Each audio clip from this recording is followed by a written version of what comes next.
All right, so good afternoon. This is being recorded on March 26th, 2020, and this is my special, I do these question and answer sessions every week, but this is a special edition focusing specifically on the coronavirus, COVID-19.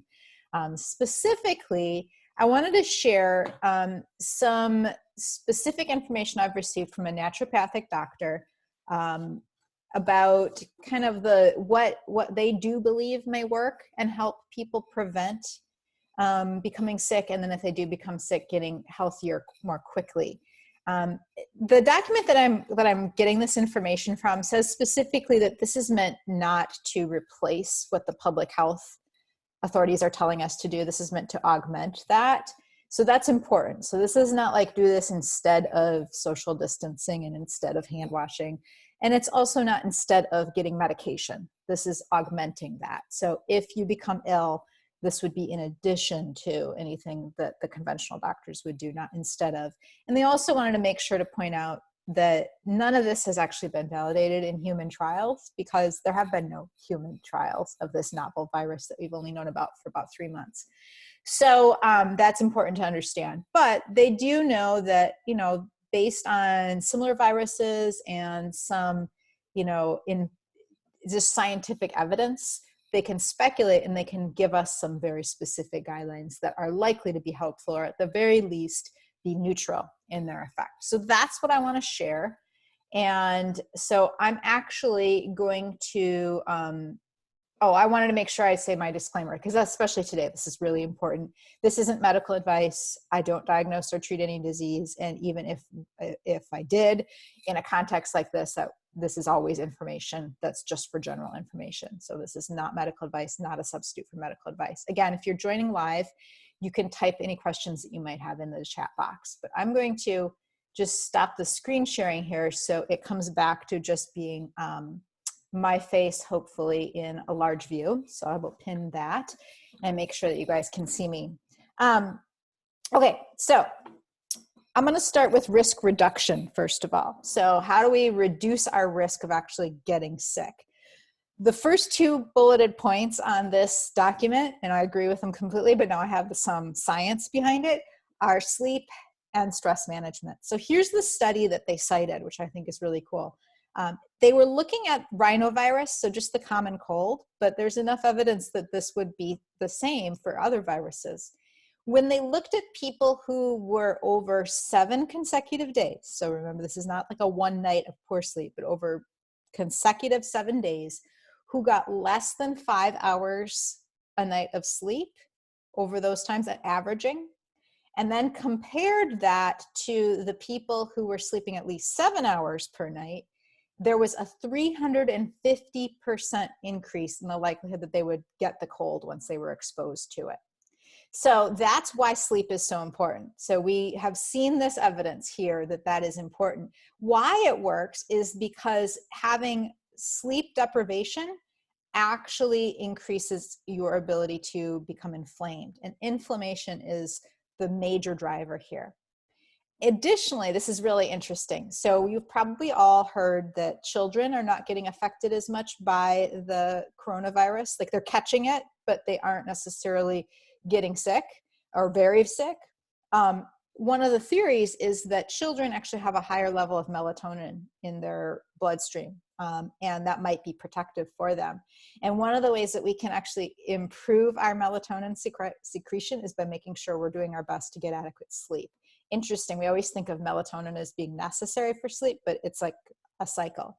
So even though I don't ever like people to rely upon melatonin for sleep in regular practice, this might be a good time to actually reconsider that for now, as a protective factor. If you are having a lot of trouble sleeping, which is not surprising if you're feeling a lot of anxiety, if you're having a lot of trouble sleeping and you want to try a supplemental melatonin, that could be very helpful, both for helping you get some sleep, get that cycle going where your body's producing melatonin, and then also perhaps protect you from the virulence that really increased viral activity here.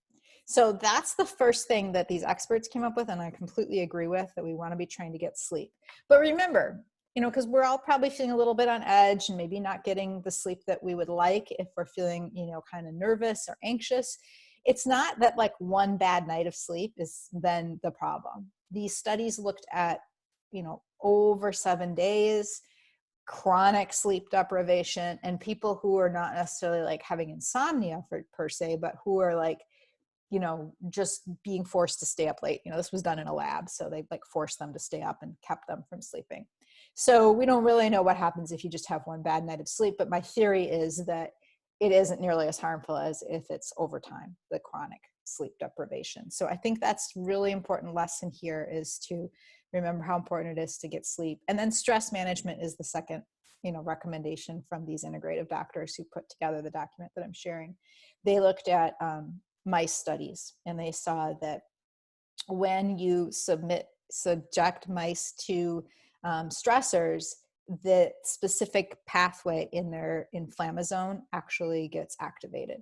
And so I don't think that surprises any of us with autoimmune diseases. We've all probably had that experience where an autoimmune flare happened at a time when there was a lot of stress. Your immune system is tied into that stress response. And so this is obviously challenging because it's a stressful time. Like, there's stress caused by this situation. So whatever you can do to manage stress is worth it, worth trying to do. So whether that is, your meditation practice, your prayer practice, doing breathing exercises, doing guided imagery, getting a little exercise, laughing, playing games, watching a movie, whatever helps you feel like stress can kind of drop away, at least momentarily, is worth trying to do. But also let go of the thought that you're going to manage it perfectly. We're going to feel it. If you go up and down all day long, that's okay. Because I think worrying about like, I can't let myself get stressed, is stressful in and of itself. So do keep trying to do the things that make you feel better, but don't let that concern about stress become a stressor. Now, those two things aside, let's talk about some of the very specific kind of nutrient recommendations that we can endorse from this. So again, this is not medical advice. You should talk to your doctor if you have any concerns about whether these suggestions are appropriate for you or not. But these are some general principles that you can go to your doctor with if you feel like you want to talk with them further about it. The first one is the importance of zinc. So zinc appears to have inhibitory actions against the coronavirus. And it's, we know that the coronavirus is a series of different viruses. It's this particular one that we're dealing with, but they have enough evidence in interaction to see that zinc does seem to inhibit the viral action of it. It may prevent actual entry into the cells, which is pretty cool. So if a person gets exposed to it, it might actually put up like a barrier and resist them actually getting into their cells. And it may also, if you do actually get it into your cells, reduce that virulence, that like whether you're going to get very sick with it or you're going to have a mild case. So we want to be thinking about zinc in two ways. One is just making sure we're replete in it. We have plenty of it in our intake on a regular basis. Right now, when we're feeling good, obviously, you guys know me, my first priority is going to be to get it from food. So eating foods that are high in zinc is always a good idea. Getting some oysters, other shellfish if you can eat those. Grass-fed meat has a relatively high amount of zinc in it. Lamb is even higher in zinc. So if you happen to have lamb available to you and you want to work that into your meal plan, that would be great. But you can also take a supplement. This is one time where I wouldn't do this forever because we don't want to load up too much on anything. But for right now, for the next few weeks, I don't think it's a bad idea to take a zinc supplement. So one that I like, and I will figure out a way to put these recommendations in the full script for anybody who's on full script, you can order it. But this one is the zinc that I recommend. It's pure encapsulations. So if you're going to take zinc, pure encapsulations. Sorry, I know that's backwards. And you'd want to be looking for no more than 30 milligrams a day. And that's what this one is. You could also take a 15 milligram. So somewhere either 15 or 30 milligrams a day. That's fine to take that. Again, not for the rest of our lives, but for the next few weeks, just to make sure you're covering your bases and you've got plenty of zinc. So that's something I'm starting today after reading this. Again, this is not a medical advice. You should talk to your doctor if you're concerned about it. And I actually do have a concern, side note here. I have been in the past, because of the bowel surgeries that I had years ago, in the past have had problems with being copper deficient, and that led to anemia. So I have to be careful about this because zinc and copper work antagonistically to each other. And I'm only telling you that to just point out that, you know, we can have unique personal situations where you can run into trouble with a supplement without realizing it. It's not going to happen in a day or two or even a couple of weeks, but you want to be careful about taking anything in large doses if you don't totally understand what the, you know, ramifications of it could be. So again, you guys, if you have any questions about this stuff that you want to make sure you ask me now, you can follow up with me later, or you can type them into the chat and I can try to answer them while we're still on the call today. But that's one thing. So zinc, I would recommend considering that. And then having on hand some zinc that you could take if you do start to experience some symptoms. And we'll talk more about that a little bit later. But these pills are probably not going to do anything for you in that case. Like, they're good to have circulating in your system. But what zinc can actually do if it's in your throat when the symptoms are starting to develop, perhaps, this has been studies with, again, with the common cold has shown this to work, is that it can block some of that virus activity like in your throat. And so what we have people do then, if they start to feel symptoms coming on, is to take zinc lozenges where you kind of suck on it and even lie down and let it kind of drop into your throat. So this is not the best option for that, but it's what I had available. We picked these up at our CVS. They're like the generic coldies.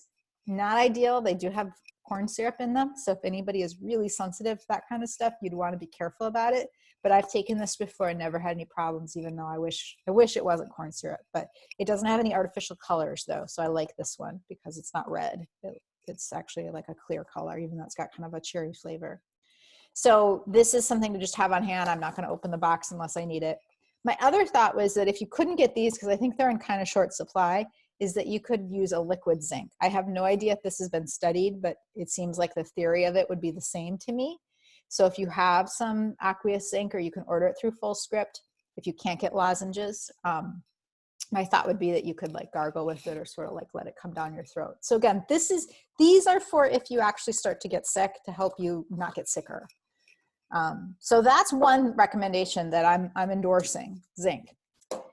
The second one is talking about, in this document that I have, is talking about vegetables and fruits and flavonoids, very specific ones. So you're going to see, if you're looking at like standard advice to people about, you know, boosting the immune system, that, you know, there are things they'll say like, you know, take Chinese skullcap, take licorice, take quercetin, take curcumin. And I really prefer that you look for the places you can get these in your diet, and that is generally from vegetables. So like, for example, if you're worried about, or if you want to get a lot of quercetin in, that's in apples and onions.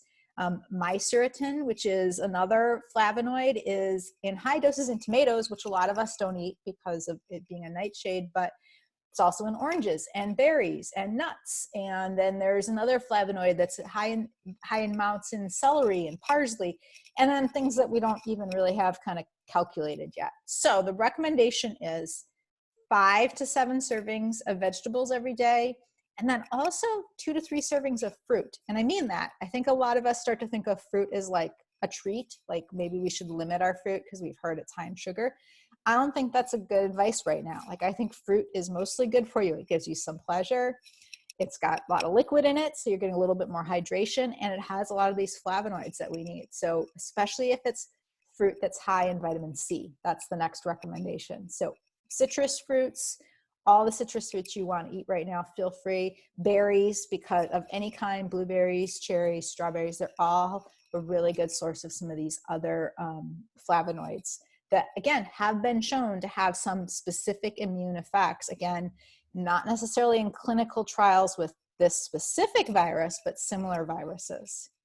So question came up here. Can I repeat the servings? Yeah, 5 to 7 servings of vegetables, 5 to 7 servings of vegetables every day. If you're following AIP and the recommendations I've given you before, you're already eating more than that. Some of us we know there are times when we aren't doing a great job with it, especially if you start reintroducing other foods, but try to get back to that 5 to 7 servings of vegetables. My trick on that always, and I tell this to everybody, whether they've kind of done a special diet or not, is start eating vegetables first thing in the morning. I know we all feel like in the standard diet world, standard American diet, we kind of don't think of vegetables as breakfast food. If you guys have worked with me before, you know that I do have you eating vegetables pretty, for breakfast if you can. Do that.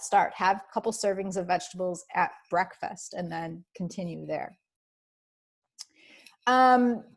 And then the zinc, yes, 15 to 30 milligrams a day. Zinc is the recommendation. So I'm responding to the other chat questions that have come in. And the brand for the lozenges, there's some better brands out there than the one I just showed you. So this is really just what I came up with when I went to CVS. They had it in stock, so I bought it. It's Cold Ease, not ideal because it does have corn syrup in it, but it's going to be better than nothing if I or my husband, anybody in my family starts to get sick, I'm going to want to have this on hand.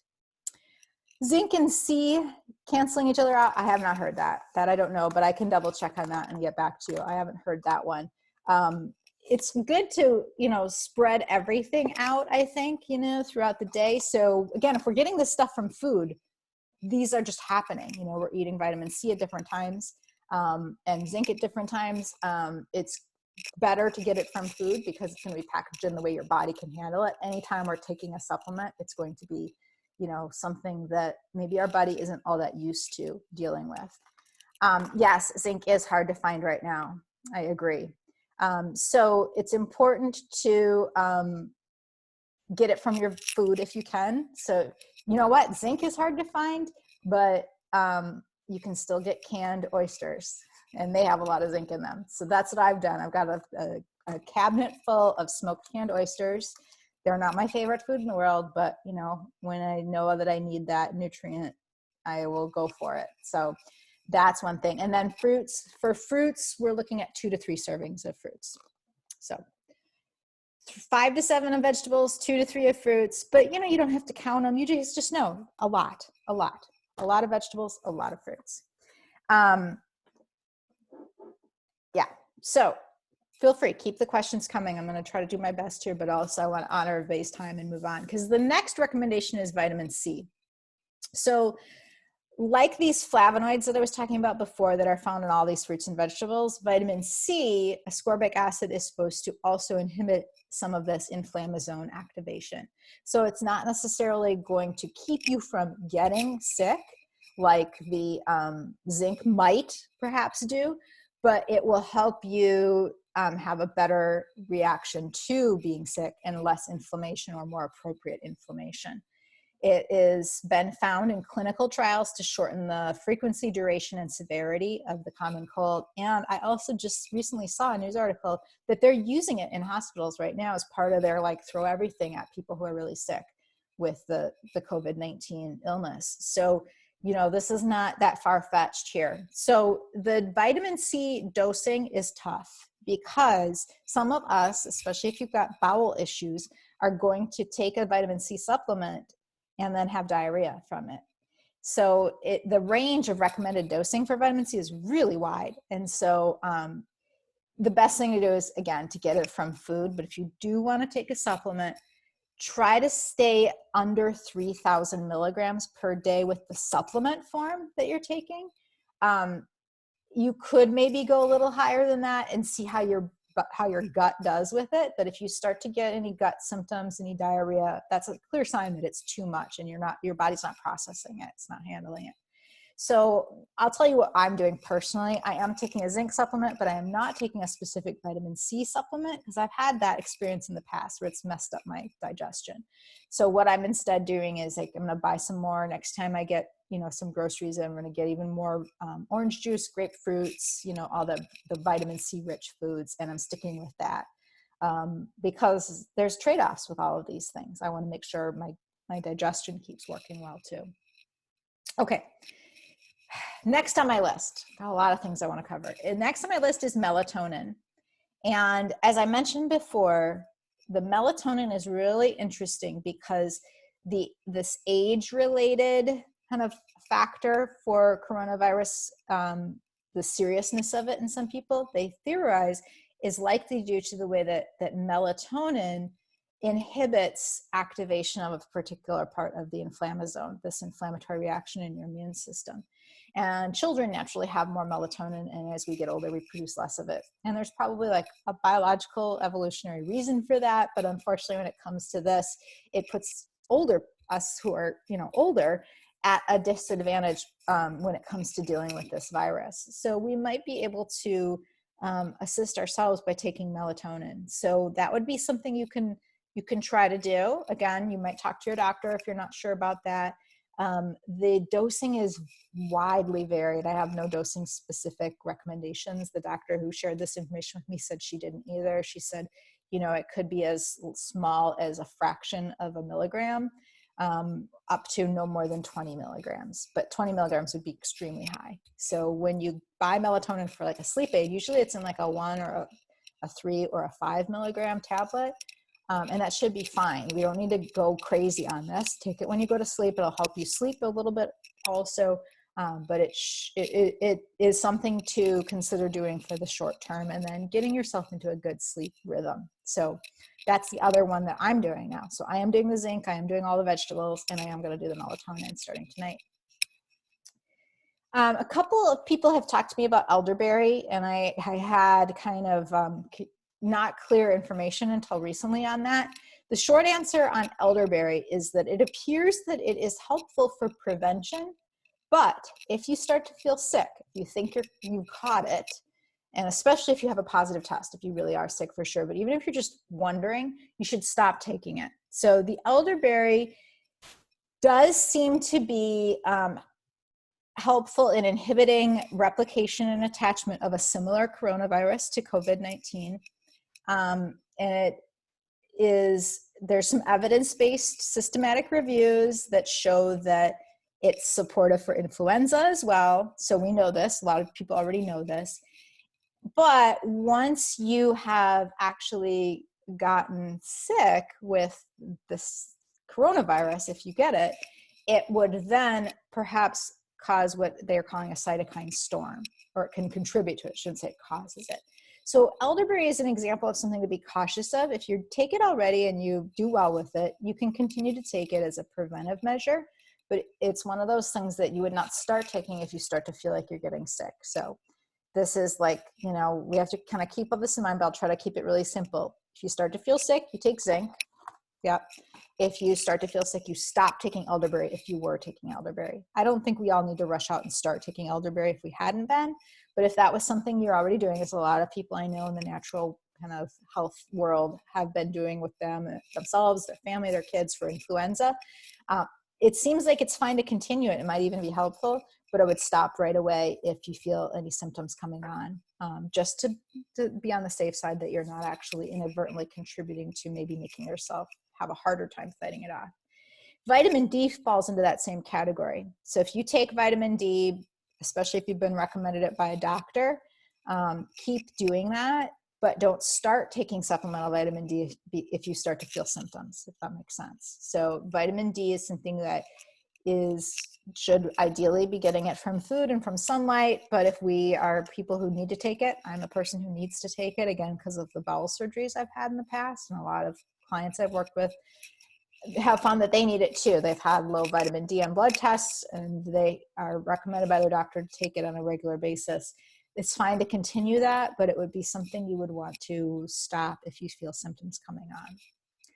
So if you do start to feel like you maybe have it, so that you've got symptoms and you're wondering if you're coming down with it, you're waiting to find out if you're going to get sicker or get a test, here are some of the things that you want to be very cautious of. In fact, probably avoid completely if that happens. The first on that list is elderberry, which I talked about before. So again, you can take elderberry while you're feeling well, but you should stop taking it if you start to suspect you may have been exposed or getting sick or whatever. So, that's a judgment call, because you might, we know from what we're hearing about this virus that you could have it and not feel any symptoms for a while. So I think if you knew somebody else who might have exposed you to it, I would stop taking any elderberry, just to, again, kind of be sure that you're not contributing to something that might make you feel worse. Other things to be concerned about, to stay away from, which are actually for people with autoimmune diseases, I don't recommend they take anyway, are medicinal mushrooms. There are some that might be helpful, but I think it's such a broad category right now. It's best to just say, for us, let's not go there, because it does, they work in the immune system. Echinacea is another one that you'll hear a lot talk about with the cold. It's not helpful for coronavirus, so do not take echinacea to prevent the, getting sick here, or if you start to feel sick. And then same thing with vitamin D. Don't start taking vitamin D because you've been exposed. You'd want to either just continue the level you had been taking, your maintenance dose, or stop taking it altogether. Some of the things that are likely safe from these integrative experts, they're saying they should be, maybe they help, maybe they don't, but you could continue taking them even if you're sick.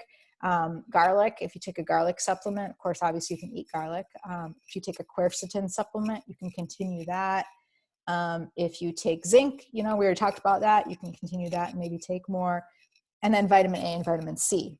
Vitamin A had a little bit of question about. Some people were wondering if maybe they shouldn't take it, and some of the research that I had read, but generally it's fine. It seems like it's fine to continue it for most people. So those are the things that you could continue doing, but you would want to, again, kind of lay off of the elderberry and supplemental vitamin D and a lot of other things that are purported to be immune boosting. So one of the things we have to remember when we have an autoimmune disease is that, our immune system is not functioning in its natural state the way that it was designed to do. But it doesn't necessarily mean that it's an overactive immune system. Like, this is immune systems, your immune system isn't just like an accelerator in a car, right? You don't just go faster or slower.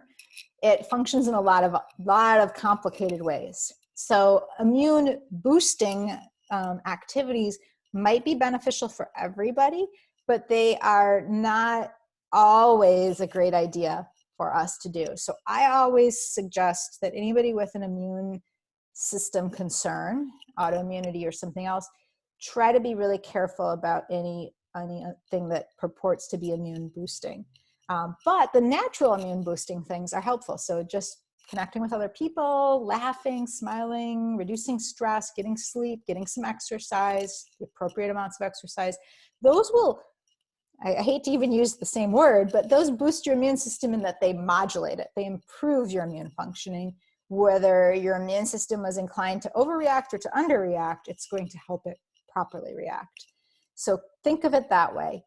But to review, to really kind of keep this simple, is that you want to get plenty of sleep, manage your stress, and then if you start to feel symptoms coming on, it's fine to take some zinc. In fact, that's a good idea to maybe take some preparation, as a preventative. Zinc lozenges are your best bet for dealing with that. And then elderberry, I'm cautious about. If you want to keep taking it, you can, but I would stop if you start to feel sick or if you've been exposed to it.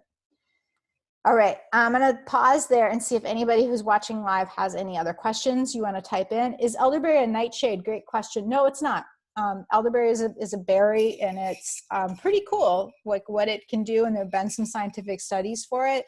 I think, though, that like when it comes to the coronavirus, I honestly would not tell anybody to start taking it now, if you've never taken it before, because you don't really know how it's going to affect your immune system. But I've talked to a lot of people who are like, we do this every year for influenza, and my kids and we think it really helps. And I don't want anybody to start to think that they should be afraid of it if they've taken it in the past and they've done well with it. But don't start loading up on it.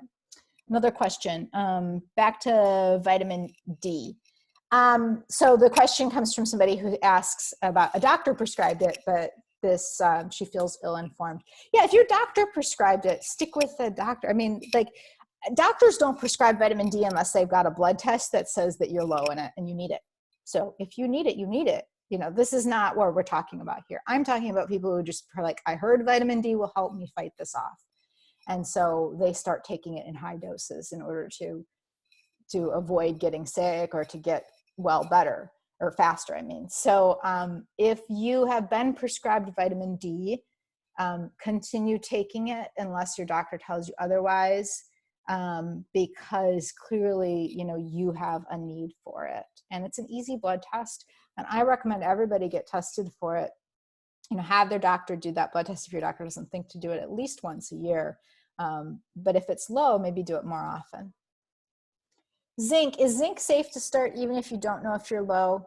Yeah, I think it is. It is. It's generally thought to be safe. The problem with taking zinc for a long period of time as a kind of just in case, if you don't know if you're low, is again that it is a mineral that works antagonistically with another mineral that you also need, and that's copper. And you need copper in lesser amounts, but you do need it. And so if you take a lot of zinc, it'll deplete your copper levels, and vice versa. If you were to take a large amount of supplemental copper, it would deplete your zinc levels. So what we don't want to do is just start taking zinc and then just like have, you know, how we take a supplement and we just take it forever. You don't want to do that with zinc, but I am fine with suggesting to anybody I care about that they take zinc right now and for the next few weeks, you know.